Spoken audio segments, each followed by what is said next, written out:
Começar com a primeira pauta, gente, porque a gente precisa ter saúde para tudo, né?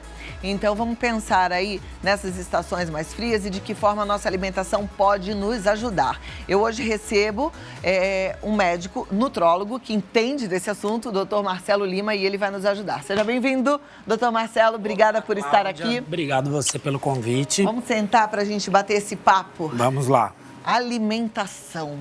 Será que é de fato importante, de forma que a gente consiga aumentar a nossa imunidade? Sim, imunidade, quando a gente pensa, ela está atrelada a alguns fatores. Um deles é a alimentação, o outro é a hidratação, o outro é o sono e também podemos pôr as atividades físicas.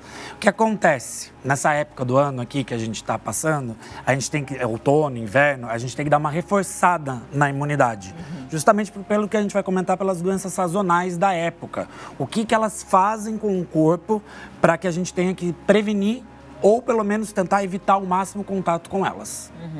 Então vamos lá. Você falou de alguns pontos que são importantes. Eu até peguei minha água na hora e já comecei a tomar minha aguinha, né? Então, hidratação, sono, exercício físico e alimentação. Certo. Agora, que tipo de alimento aumenta? Porque assim, a gente sabe que a maioria come errado, né? A gente, nesse corre-corre, acaba comendo muito industrializado.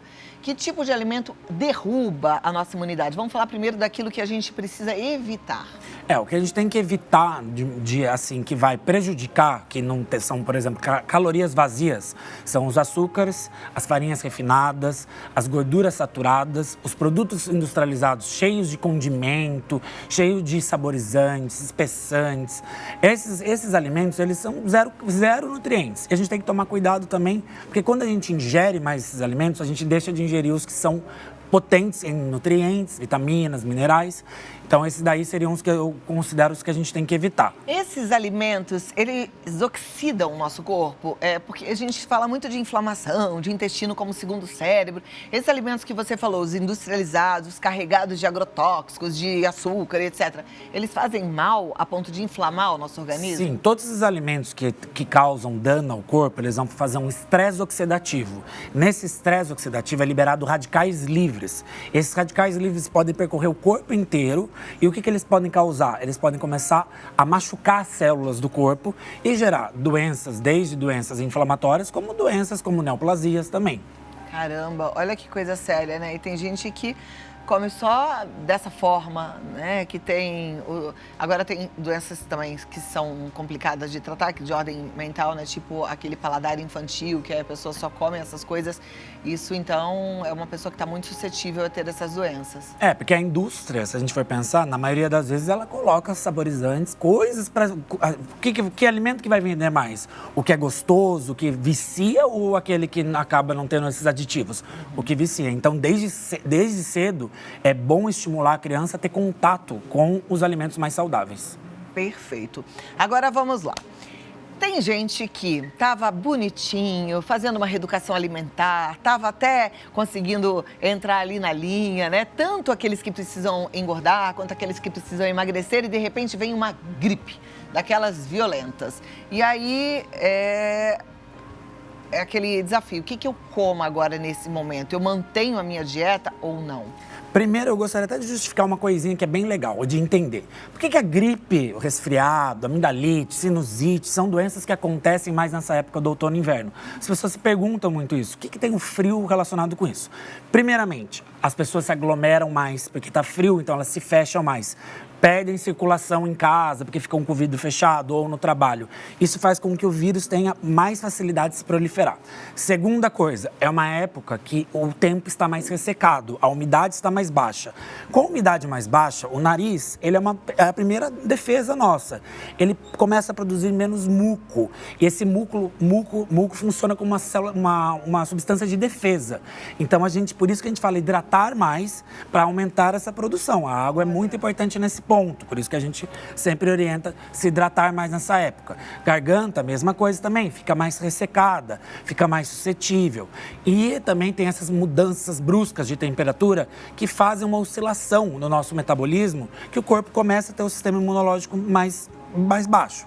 Então, o que a gente orienta para estimular isso? Primeiro, a água. A água já, além de ser um fator que limpa o corpo, que hidrata, tem essa questão da parte da produção de muco, justamente pela umidade mais baixa. Então, a pessoa gripada tem que caprichar na ingesta de água. Caprichar na ingesta de líquido. Água, principalmente, né? Tá. Pode colocar chá ali no meio também, mas não ficar pensando só em colocar suco, essas coisas. Então, quando a gente está gripado, antigamente as mães falavam muito, tem que tomar suco de laranja, vitamina C.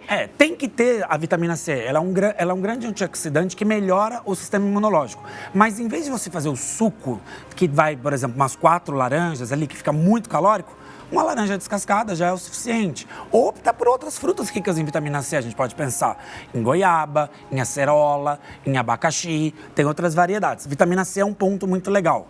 Outro alimento que é muito bacana, que também protege o sistema imunológico, melhora a imunidade. Gengibre. Dá para fazer em chá o gengibre, dá para você preparar ele ou numa comida ali raladinha, alguma coisa. Ele tem essa propriedade, que é o gingerol, que é um grande anti-inflamatório. Um alimento também muito querido na parte de tempero, mas tem que ser bem feitinho para proteger também, é o alho. O alho, quando a gente frita ele, que fica gostoso, todo mundo gosta de um alho fritinho ali, ele perde a substância dele que é importante, que é anti-inflamatória, que é a alicina.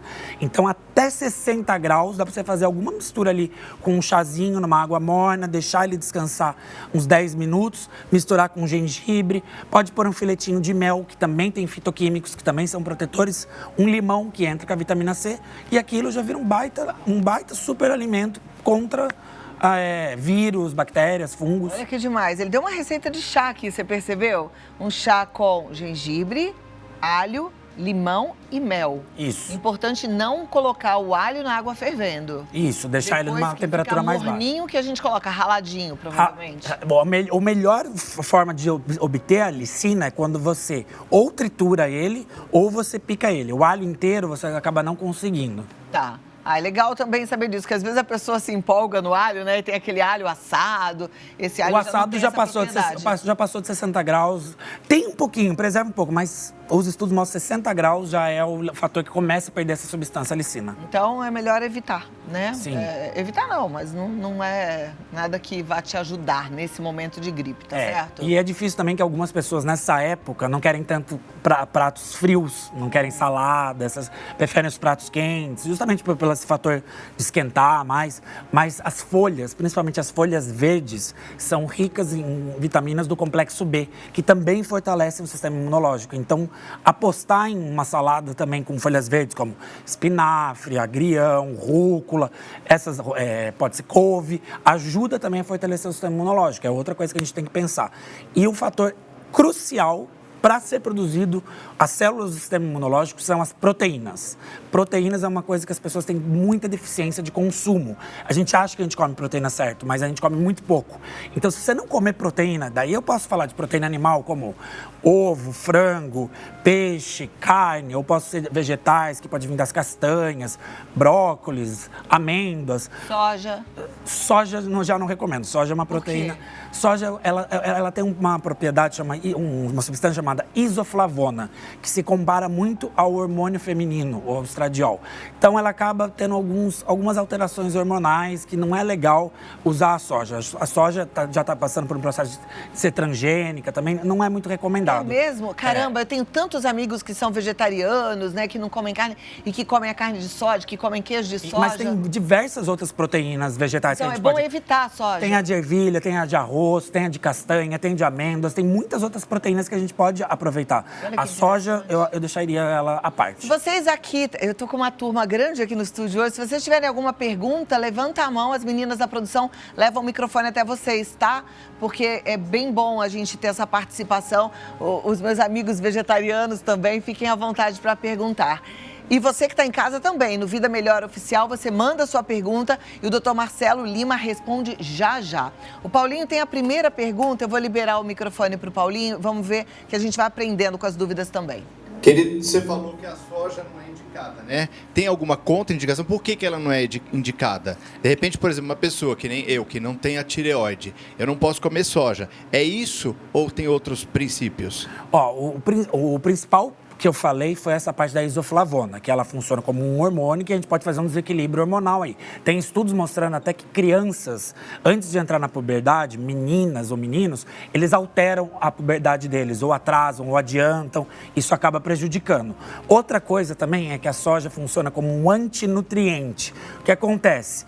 Ela foi feita para ser plantada ali e crescer. Quando você ingere a soja, o que acontece?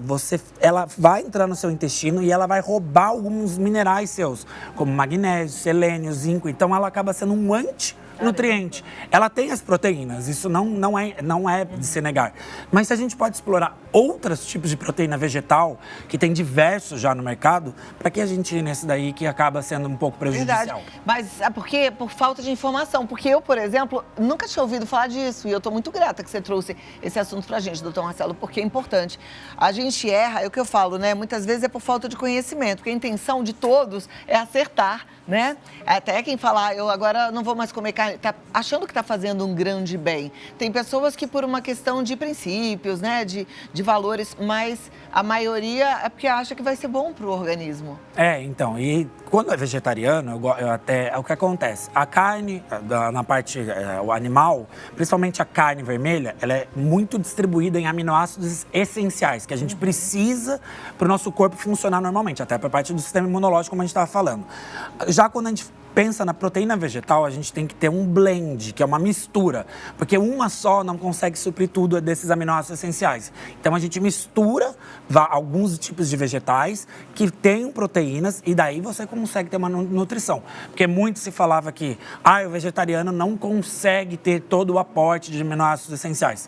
Não é verdade, desde que ele tenha uma variedade correta, que é isso que a gente faz no consultório. Se algum paciente é vegetariano, a gente vai indicar alguns tipos de proteína vegetais que ele vai distribuir durante o dia, que vai ajudar ele a favorecer esse aporte de aminoácidos essenciais. Perfeito. A Wanda Fornazieri, que é a nossa artesã de hoje, desculpa aí a câmera, né? Ela tem uma pergunta, vamos conferir. Eu gostaria de saber se as sopas, as canjas que a gente costuma tomar, a gente desde criança, que as mamães dão, se elas realmente ajudam nessa fase de...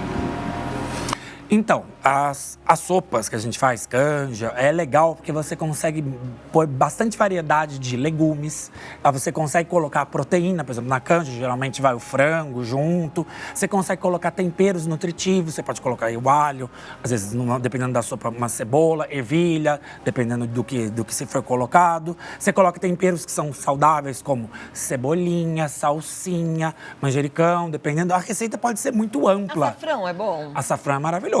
Tanto que a gente fala que a cúrcuma, né? A cúrcuma é maravilhosa. Você pode colocar ela em várias coisas. O importante da cúrcuma, que é o açafrão da terra, o que acontece? Ele é rico numa substância chamada curcumina, que também é um anti-inflamatório muito potente para o corpo. Ele ajuda também na saúde intestinal, selecionando as bactérias que são boas para o nosso corpo, as bactérias intestinais que a gente chama microbiota intestinal. Então é um super alimento também. E nisso a gente consegue colocar em sopa, em caldo. O legal da sopa é a grande variedade que a gente consegue colocar dentro de um alimento só, que ele não fica tão só um tipo específico de alimento. Perfeito. Doutora, é verdade que no inverno a gente pode comer mais? Porque mais fome a gente tem. Isso daí já é uma resposta fisiológica do corpo. Por que a gente tem mais fome no inverno? Porque o que acontece? A temperatura mais baixa, a gente precisa manter a nossa temperatura corporal estável, que é 36 graus em média, a não ser que uma pessoa tenha hipotireoidismo, que a temperatura já é mais baixa, mas isso é outro ponto. Então, o que acontece? A gente tem que manter essa temperatura. O corpo precisa usar dos alimentos, das calorias dos alimentos, para manter essa temperatura. Então, ele gasta mais. O metabolismo sobe. Então, por isso que a fome sobe junto. Só que a gente tem que tomar cuidado, porque o que sobe também é a vontade de comer alimentos mais calóricos. Ah, sim. A fome é a fome de chocolate, de biscoitinho amanteigado, que a gente vai aprender a fazer hoje. Fome de chocolate quente. Vem com uns alimentos calóricos que a gente tem que tomar cuidado. Fome de queijo derretido. Ai, meu Deus do céu. Vamos às perguntas agora de quem está em casa. Temos aquele momento de perguntas e respostas. Se você já mandou sua pergunta, fique tranquilo, que já a gente vai conferir aqui, tá? Estamos falando sobre alimentação que aumenta a imunidade, sobre acertos e erros nessa época. Tá certo? Certo. Já aprendemos um monte, hein? Agora, eu tenho uma pessoa aqui que está aqui, eu não tenho plateia, mas eu tenho uma turma aqui assistindo ao programa. E tem uma assessora querida, que é a Denise tem uma pergunta. Então, já vou passar aqui o microfone para a Denise. Por favor, Denise, faça a sua pergunta. Boa tarde. Eu queria saber ainda sobre a soja, porque o consumo de tofu, por exemplo, é uma coisa que as pessoas, né, os orientais geralmente consomem, né? E eu tive uma época que eu consumi bastante soja e tal, de uma certa forma me ajudou bastante. Então eu queria saber se a soja, como semente, como salada, tem um resultado e o tofu tem outro resultado, né? Então, a semente, quando a gente falou, ela tem essa propriedade de ser antinutriente, né? Que ela rouba os minerais, vitaminas, tudo isso na parte intestinal. Quando você prepara alguma coisa a partir da soja, que pode ser o tofu, como ela falou, ele acaba cedendo um pouco mais, ele acaba sendo nutritivo. Só que ela não é só esse problema. Ela tem a questão, que eu falei muito da parte hormonal, que pode alterar. Então, isso daí que é uma coisa que a gente tem que tomar mais cuidado. Não é que não evite 100%, mas o máximo, por exemplo, se for consumir um tofu, ok, melhor do que consumir a soja em grão. Porque a soja em grão vai ter mais quantidade.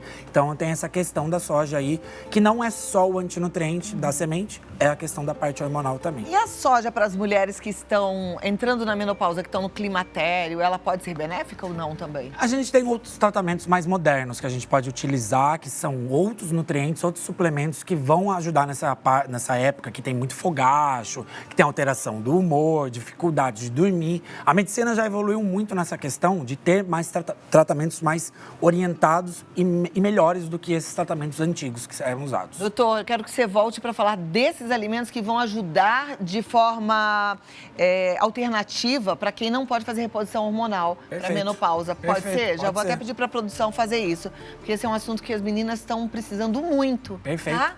Vamos voltar então aqui, olha, na tela. Vamos às perguntas que vieram lá pelo nosso Instagram, Vida Melhor Oficial. Se você não segue, segue lá. A Clê tá gripada, olha isso. Ela disse que tá com uma gripe muito forte.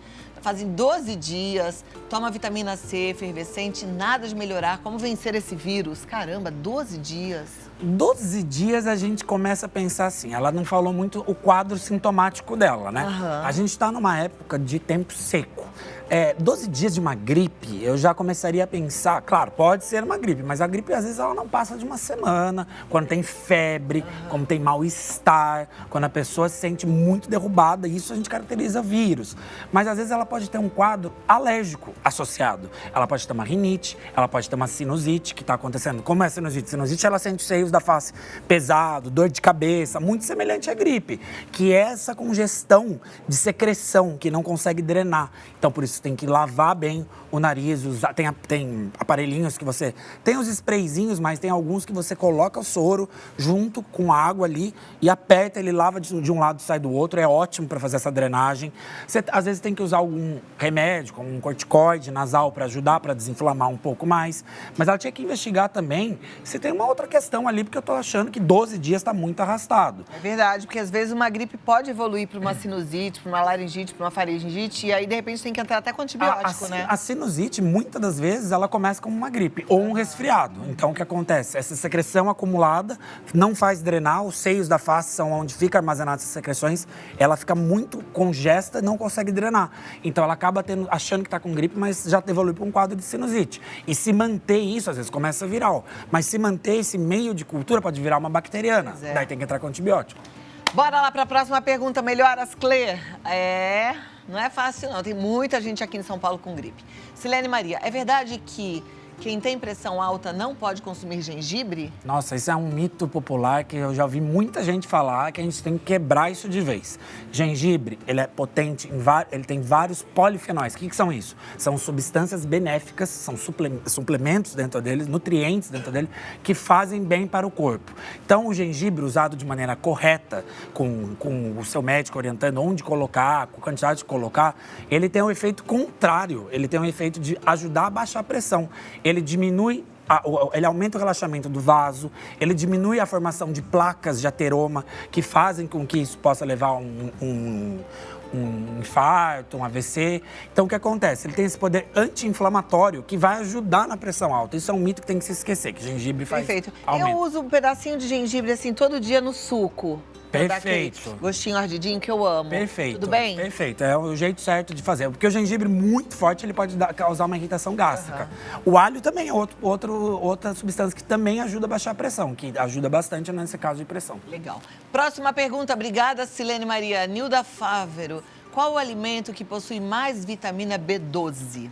Dentre os alimentos que o que mais tem vitamina B12, sem sombra de dúvidas, que a gente vê muito isso como carência em pessoas que não consomem, é a carne, especificamente a carne vermelha. Tem no ovo também, tem um pouco no frango, tem alguns vegetais de folha escura, mas a quantidade suficiente tem mais na carne vermelha. Tanto que quem é vegetariano, tudo que passa, paciente que passa na clínica, a gente vê uma deficiência de B12 e a gente faz o quê? A gente suplementa isso oral, ou pode ser endovenoso, mas geralmente tem uma suplementação associada. Perfeito. Deixa eu ver a próxima pergunta. Vai lá. Obrigada, Nilda, pela sua participação. Doutora, é verdade que a gente não pode misturar algumas verduras com proteína? Por exemplo, espinafre com queijo, com ricota, não combina? Algumas coisas de verdura escura que a gente mistura com leite?